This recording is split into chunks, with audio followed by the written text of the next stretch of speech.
think I've messed with this pattern some in the last 25 years. It's at least that old. Look at where I added in. And I got, this thing has been converted to darts, and it's got a bunch of notes on it. So fun. Anyway, so I'll cut out my metal and get moving on this fairing. Put darts on the ends on the pattern where it's not flat there, and that way I can add curvature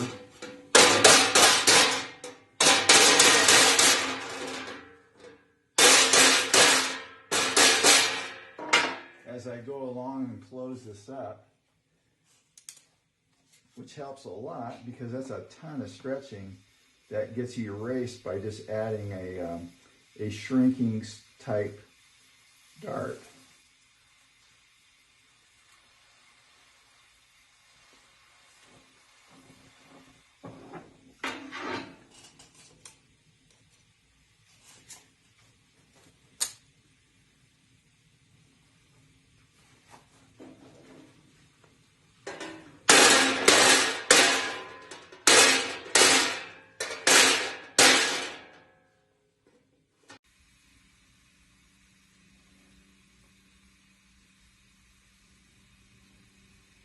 I dollied the where I had tacked it previously so that my joints butted up nicely, and I'm lifting the weld rod between the darts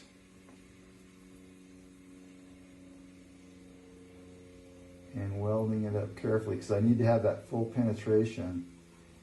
The other thing I did is, you'll notice right here and on the other end is I welded the first 3/4 of an inch so that it wouldn't split out right after I weld it, because that's what it wants to do.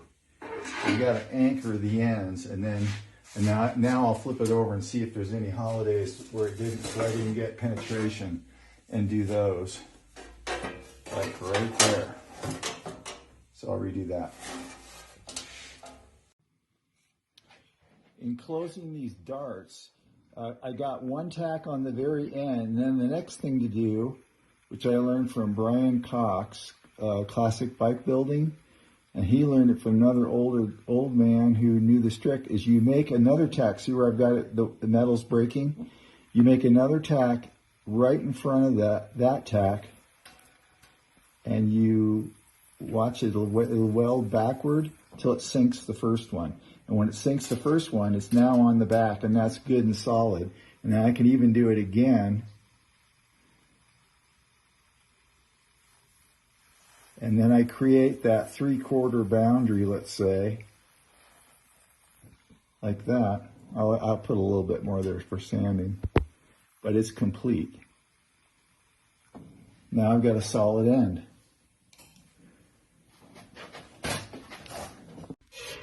I washed off the flux, and I do have a split. You see it? So now that's on the inside. So I'll flux it, and I'll re-weld that. With the warpage removed, I went ahead and sanded off the top of the weld. And then before we get at it on the inside with the ball peen to flatten it, we can smooth the shape so it's not a point, so it's more rounded to match the hammer face.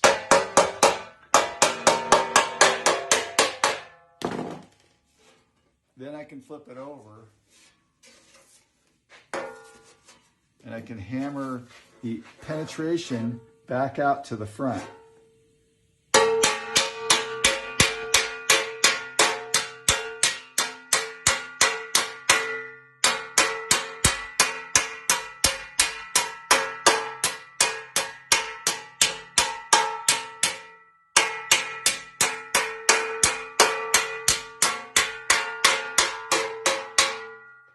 I want to, I can go back out over the front.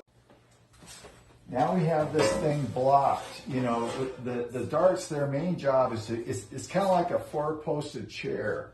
It's getting our basic shape in there. And you can see the big flats in between where I've drawn a stay off. So before I'm going to do some shaping in here, but before I do that, I want to dolly shrink the puckers that occur from the stretch or from the darts. And I'll put on my hat. And probably have to sit down. You can probably still see me. And we'll take a big wide dolly like this and basically dolly shrink onto that curvature.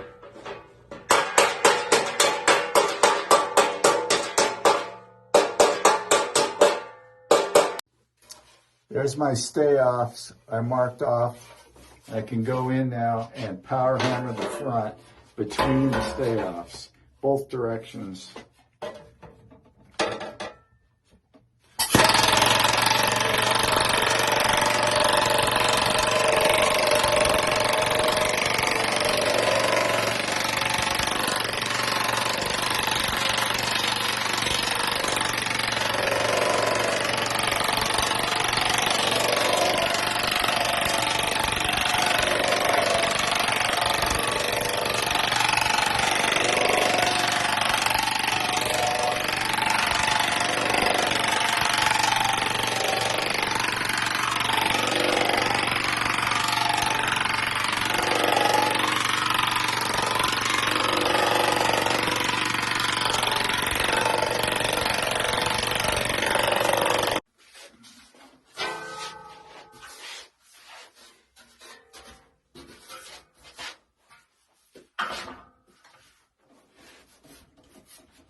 If you saw in the two previous pictures of the white fiberglass fairing, this area right here is flat on the table. So we're gonna mimic that. And the point is we have to really look at the part that we're copying and then determine where those bias lines are and put them in.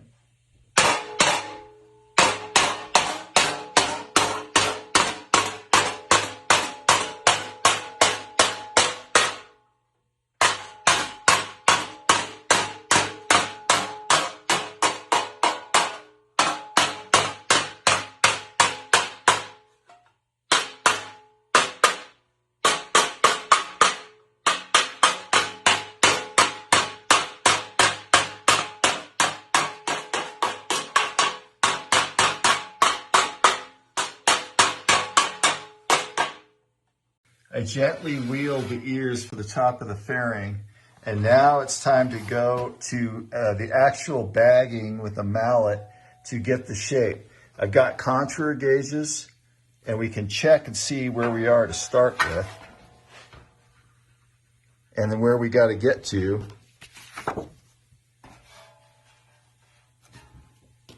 This one's super important. So we got a little ways to go. It's kind of goofy looking, huh?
This is the correct angle for this, but it's swinging.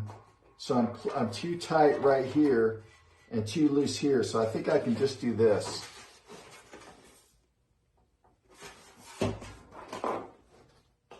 Yes.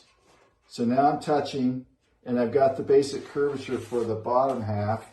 The top half, I've got marks for it, and I'm really close, but I've got a little too much teeter-totter. So I got to go deeper here and here.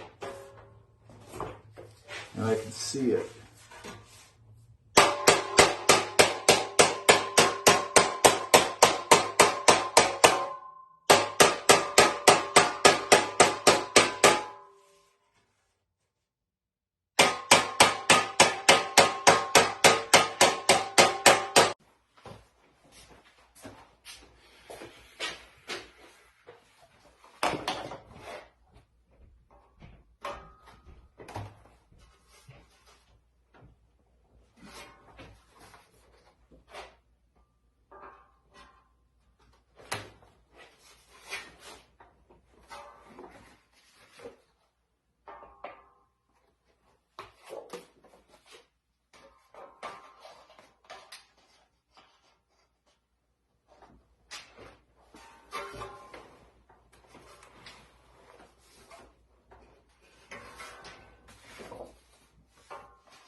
You see how round that thing is? It is a bowl. That's why this contour gauge here is so important.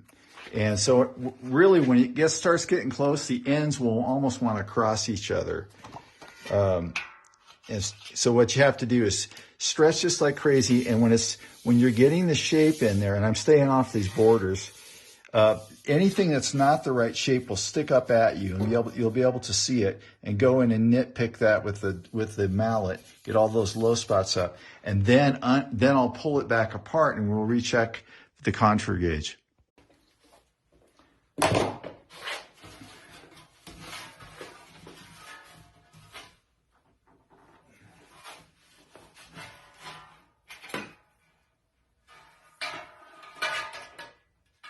$14.5 to $15, that's right. 17, nope, we can pull this.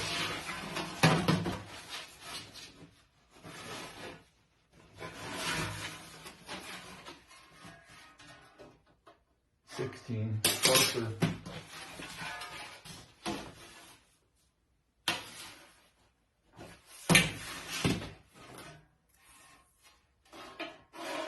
$17. What do we got across the top? 14.5.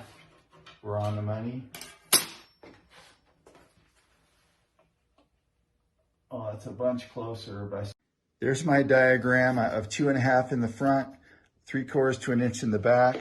I've got my 2.5 in the front, and I'm a little short in the back, but mainly my wings are sticking up too high. My diagram here, when I place it in here, you can see the issue. So how do we fix that? The best way to do it, this area is tricky because it'll affect the windscreen angle, is down in here, which I've drawn in there. So we're gonna stretch that area, and what it'll do is it's gonna make a double reverse or a double curve, because it's curving this way and under, so it's technically a double. And we'll start it from here and we'll fan it out to here. And I'll bag it, and then I will power hammer it, and we'll check again. And what'll happen is that when that spreads out and I need the width across, it'll work. It'll bring the wings down. On Monday, we'll make this flap that goes up underneath the front, under here. And in the meantime, Carol Merrill is modeling for us our shape. I think we found a new idea for Aramaki, huh? Carol was a beautiful girl. She's probably still around.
it pulled the tips in back here, and it added a big ruffle, and I got it out on this side, but I thought I should probably show you so you won't freak out when you see, because obviously as we stretch this out, where's that going to go? That's our very valuable shrink. So we'll gather up the ruffles.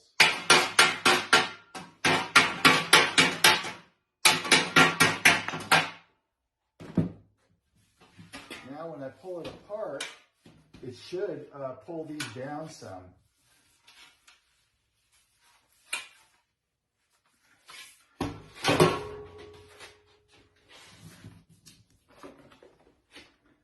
That's a lot better. Still got to power hammer it. It looks like most of my problem is right in this middle area, so I made my best guess, and we're going to stretch that a lot.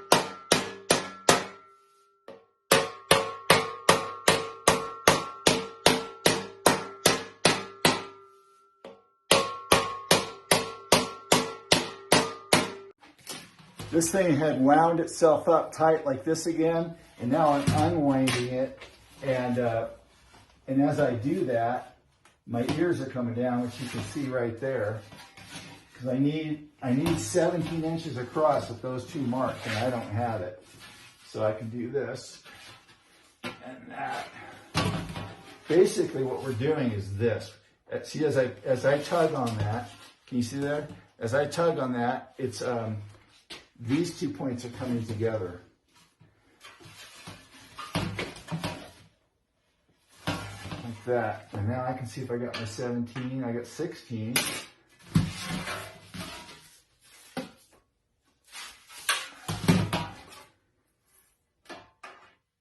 $16 and a half. 17. I'll go with 17 there. We can always compromise some.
Now I can reach it.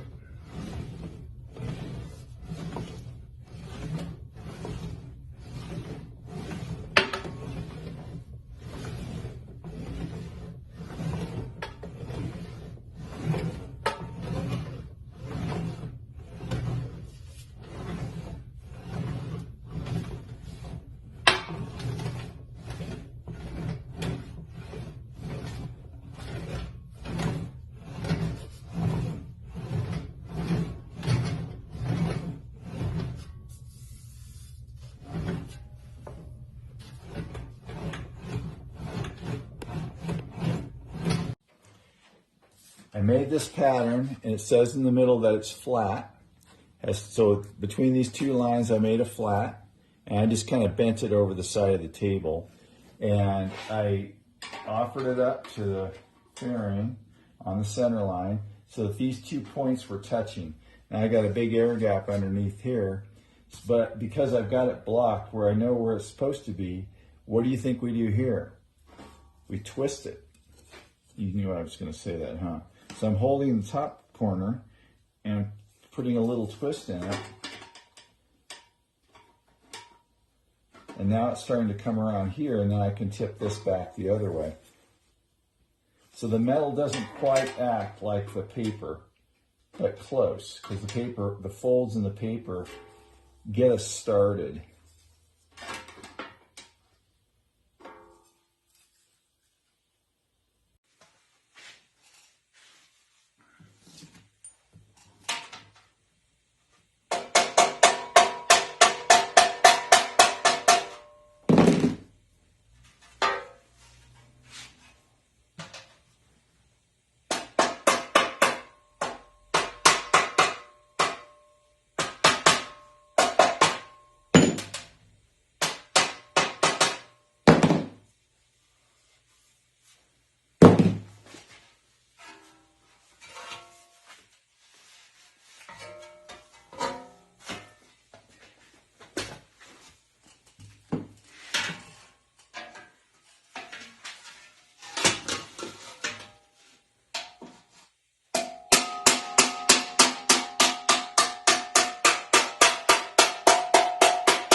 I got the fit, and I forgot that I have to make this part lower back here so the tire won't hit it. So it's very much a compound, weird curve.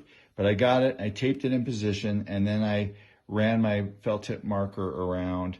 And this is where we see if our metal smithing was any good or not, is by how far off the left is from the right.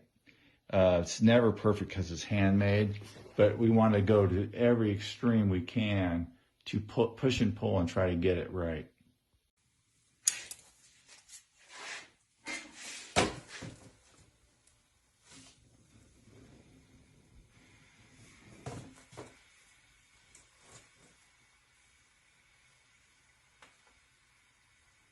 I'll melt the second tack inboard as my heat indicator, and when that second tack starts to fall, I can back up to the first one, because I don't want that to be a split either. I want it to be good and complete. All this is going to be sanded off, so we're just going for a nice, lots of penetration, fairly flush surface, which will create a radius, because I didn't dolly it. And as I come by my dart here, I can see if there's any indication of a split, and add a little bit if it needed it. Turns out I've got a good amount of lift on my flap, my front flap. But what I was going to suggest by having those maximum widths is if it isn't, we can pull this down, which would obviously pull the ends in. So it's a way that we can get more lift in here and narrow this. As it turns out, I'm right where I want to be, 17. So I'm on the money, and I got enough lift. The other thing I got to do is cut that radius out of there. And it's a 5 1/4 radius, and I'm basically blending off of the end of this end, like that.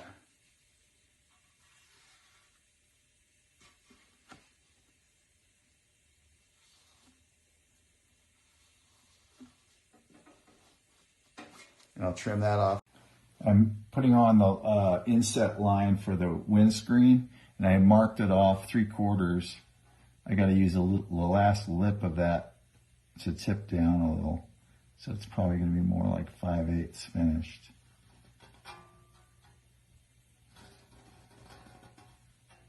I'm using the fingernail marker.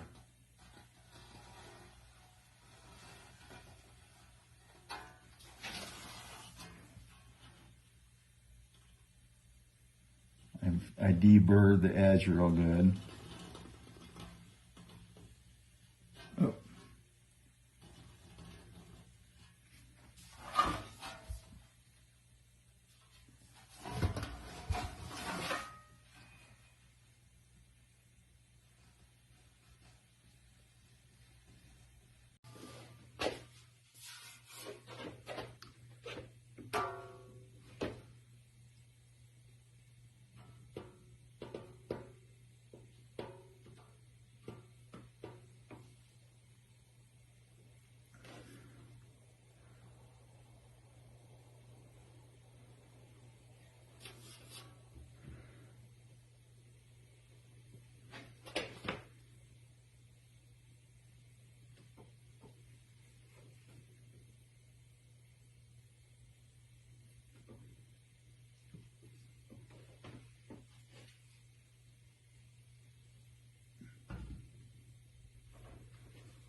Running into the garage door. I know.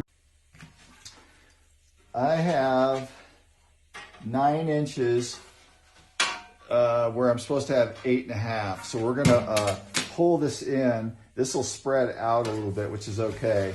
More lever coverage. So the one way to do is just put it on your armpits, basically. Grab down here where it won't kink, and pull it in. It's going to spring back. Now I got 8. Well, actually, I'll leave it at 8 because by the time I contour the edges, it's going to open back up. What we got here? 8.5 is what I want. That's pretty close. This one's a little low. There we go. A little bit more roundy too. That's nice.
I'm laying out the headlight hole. It's 1 inch up from the bottom, and I set I set the fairing level, which meant it had a 2-inch spacer underneath the front edge. And I've got the outside radius of 7 3/4. Oh, I moved.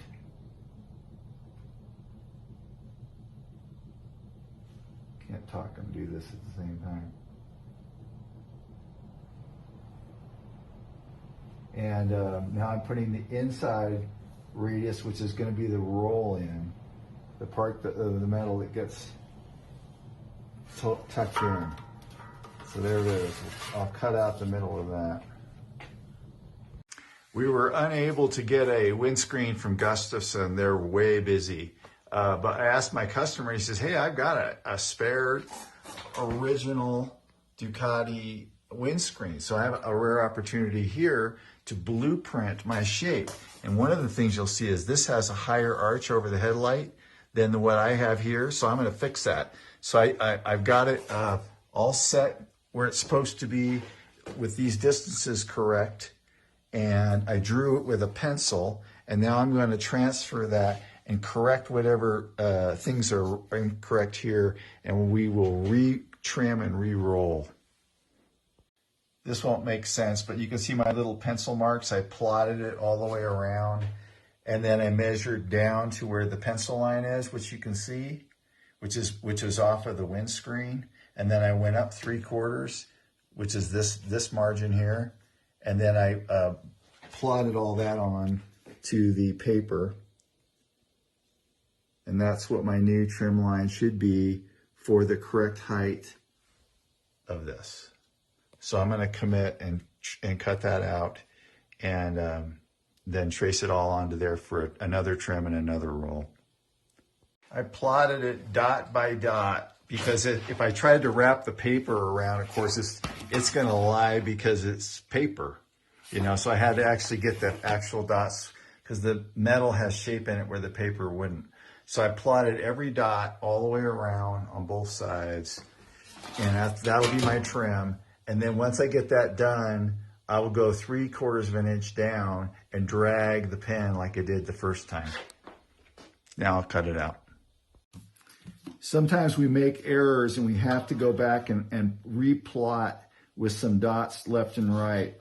And after the dots are there, we can kind of average it as we go along with the snips because you're looking ahead to where the next marks are. So just let the snips will try and go in a very gradual way. Now I got to step up over the bead roll, but you can kind of trust them because they don't make any quick turn. You know, they make a very gradual turn. So you can round out between the dots like I just did there by just kind of trusting the route of where the snips want to go.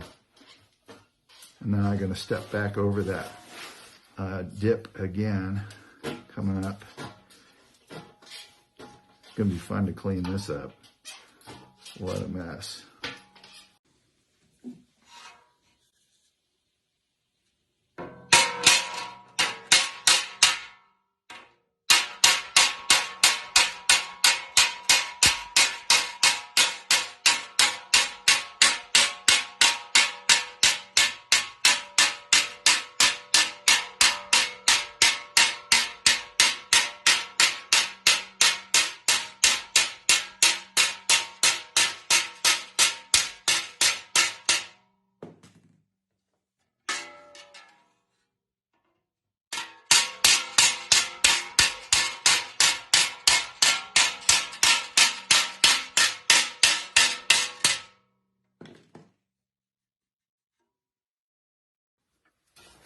I hammered this, I get steel on both sides, and then I English wheeled it all flat, and now I'm going to sand off the mark from the bead roller.